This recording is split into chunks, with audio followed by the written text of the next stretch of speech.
Chapter 5 Storm and Darkness. Early the next morning, Robin and Lannis left the castle and started down the path toward the valley.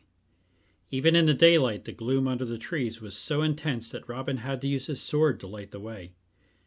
However, the path seemed much less terrifying than it had been on the night Lannis had come to the castle. "Going down the path is seldom dangerous," said Robin, when Lannis asked him about it. "You see, the evil ones are only interested in keeping people from coming to the castle." When they reached the lower edge of the wood, Robin stopped. "You will have no trouble finding your way home from here," he said, "and here I must turn back. But remember, Lannis, the castle gate is always open to you, for the king's word to all is, 'Ask, and it shall be given you. Seek, and you shall find. Knock, and it shall be open unto you.' Remember that saying, and think well of all you have seen and heard. It may be you will yet turn to the king." The two friends shook hands warmly. "If the king wills, I will stop to see you on my next trip to the valley," said Robin. Lannis nodded. Then he turned and went down the path towards the valley. Robin stood for a few moments looking after him, then turned, drew his sword, and disappeared into the shadows of the wood. Back in the valley again, Lannis dropped easily into his old way of life. None of his friends asked him where he had been, for it was quite usual for Lannis to go off somewhere for several days without telling anyone. Even had they known of his visit to the castle, it is doubtful they would have seen any change in him. Outwardly he was the same pleasant, indolent young fellow that had known before. He sang and danced and played as he had always done, and he still spent his afternoons on his back on some comfortable grassy hilltop. But Lannis did not forget. Often as the days passed, he thought of the castle and of the men and women who lived there, and in the evenings, when the dusk spread itself across the valley floor and dark shadows fell across his path, he thought of the evil ones. The evil ones. Had he really seen them, or only imagined them? Did they, as the king's book said, rule the valley? Were they even now near him as he walked the dark path to the village? He tried to forget these thoughts. None of his acquaintances seemed to worry about such things. Why should he? But the harder he tried, the more these questions troubled him. Lannis busied his mind with other things. He laughed louder, played harder, he even worked harder, much to the surprise of his friends. But still the questions came. They filled his daylight hours, and sometimes they kept him awake at night. One afternoon, tired and troubled, he climbed slowly to the top of the grassy hill, where Robin had found him weeks before. Then he threw himself down on the grass. If only he could find answers to his questions! Who was right, Robin and Jammin in their mountain castle, or the valley folks in their comfortable farmhouses? If the people of the valley were right, the king's soldiers were fools, throwing their lives away on fables and folklore. If the king's book was true, the valley folk, and Lannis with them, were slaves of an evil power which ruled the valley. Who was right? Who? It was an important question, Lannis knew, for his whole life hinged on the answer. His mind went over and over the problem until, tired and discouraged, he began to doze. Then, as he hovered halfway between waking and sleeping, he seemed to see again the gate of the king's castle rising before him. And Robin's words rang in his ears, "Ask, and it shall be given you. Seek, and ye shall find. Knock, and it shall be open unto you." Lannis awoke with a start. Had someone just said those words to him, or had he dreamed them? He looked around him, but the hilltop was empty. He said the words over to himself. Perhaps here was his answer. Had not Robin told him that the real meaning of good and evil was only to be learned in the castle? Suddenly Lannis wanted very much to be again inside the castle. He would go back to ask his questions, to have his doubts settled one way or another. He looked at the sun. The afternoon was only half gone. If he hurried, he might reach the castle before nightfall. As Lannis walked rapidly along the road toward the foot of the great mountains, he saw that storm clouds were blowing along the mountain crest. It began to rain as he crossed the foothills, a cold, unpleasant drizzle that soaked his clothes. The sky became more and more overcast during his climb until it was nearly as dark as night. Then, just when he reached the lower edge of the forest, there was a flash of lightning, a loud roll of thunder, and the storm broke.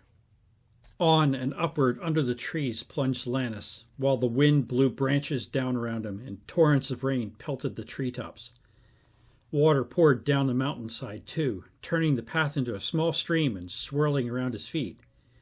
It was dark in the forest, and the swaying tree trunks were black moving shadows in the gloom.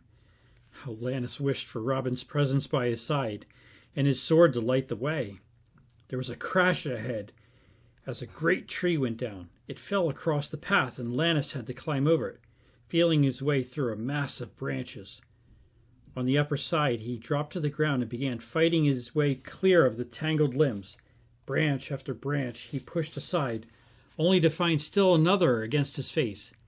It was not until several minutes later that the truth came to him. It was not tree branches he was fighting, but underbrush. He had lost the path.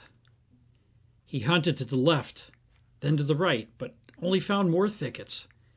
Then he turned downhill and tried to find the fallen tree again, but his sense of direction was gone and he passed it in the darkness. A few more minutes of wandering convinced him he was lost on the mountainside. Lannis stopped to think. There were only two directions of which he was sure. If he went up, fighting his way into the storm, he would eventually reach the mountain ridge. Perhaps he could find the castle. Perhaps he would miss it in the darkness and have to spend the night on the open mountainside. Perhaps, and the thought gave him a sinking feeling in the pit of his stomach, if he went on wandering in the mountain, the evil ones which he had seen in this same forest would find him. He looked down through the darkness. Somewhere below lay the valley, but he had found no answers there.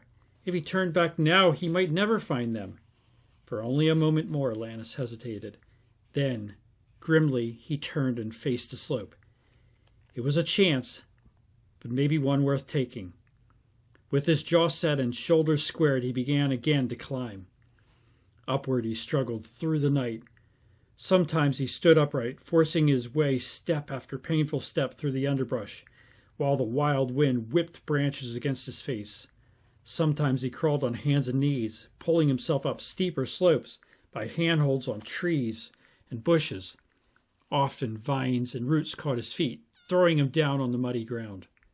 Still he went on, though his breath came in deep sobs, and his arms and legs grew so tired he could hardly lift them.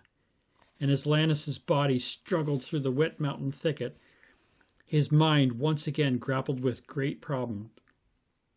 He thought again of the valley he had left.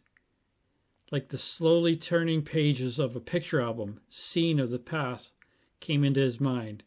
He remembered cool mornings in the fields and the cheerful voices of the farmers as they joked together on their way to harvest the ripened grain. He heard again the evening violin music of the village green. He saw sunlit streams where he had fished, and shady trees under which he had slept, and for a moment he felt again like turning back.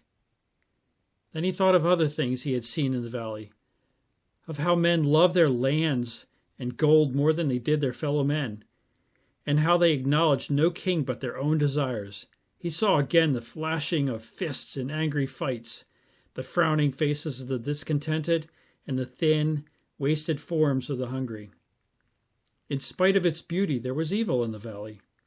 Lannis no longer doubted it, and that evil was in the hearts of people themselves. It was man who was selfish, man who lied and quarreled, and if the king's book was true, it was man who, when the king came to the valley, had rejected and killed him. Of all this Lannis thought, panting upward on the mountainside, with sharp branches tearing at his faces and arms, and the soft earth slipping beneath his feet. Then he thought of himself. Was this evil within him as well? After all, he had never done anything really wicked. Deep into his own heart looked Lannis. Laziness was there and vanity. Selfishness was there, dark as the night around him. He hunted carefully through the past of some sign of goodness within himself, something that would make him worthy of the king's help, but found none. Lannis had lived for his own selfish ends. He had twisted truth to suit his own purposes. He had loved evil. The howl of the wind grew louder and in its wailing Lannis heard the sorrow of the world given voice. And the voice was calling him back from the mountaintop. The evil is in you, it seemed to say. You are ours, and you must return.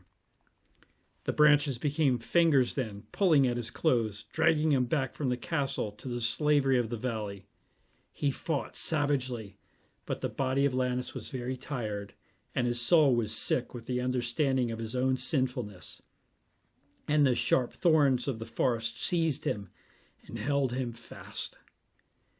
He could climb no further. He crouched, exhausted in the darkness, with the cold rain washing over him and despair in his heart. He would have to turn back. The castle was not for him. With what strength he had left, he would blunder his way back down the mountainside, hoping to reach the valley. Then he would live out his life, never again raising his eyes to the mountain. Words began saying themselves within Lannis's weary mind, words he had heard before. Ask, and it shall be given you. Seek, and ye shall find. Knock, and it shall be opened unto you. He shook his head. He had tried and failed. He was beaten. But still the words came. Ask, and it shall be given you. Wait, there was something he had not done.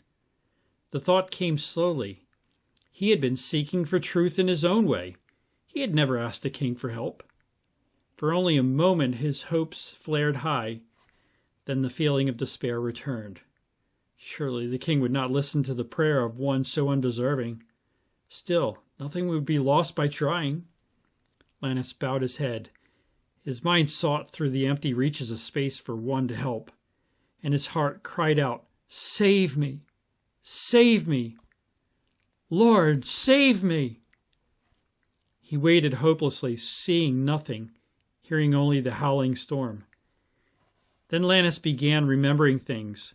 No memories of the valleys were these thoughts that trooped into his head, but things he had seen and heard at the king's castle. Fragments from the king's great book, phrases from the lips of Jammin and Robin, all came crowding his thoughts, and as he waited, they fell into place like pieces of a giant jigsaw puzzle, revealing a great and glowing truth that Lannis had somehow in his struggles failed to see. The king loved all the people of the valley. His book said so, and this included Lannis. Though he was unworthy, though he was sinful, the king loved him.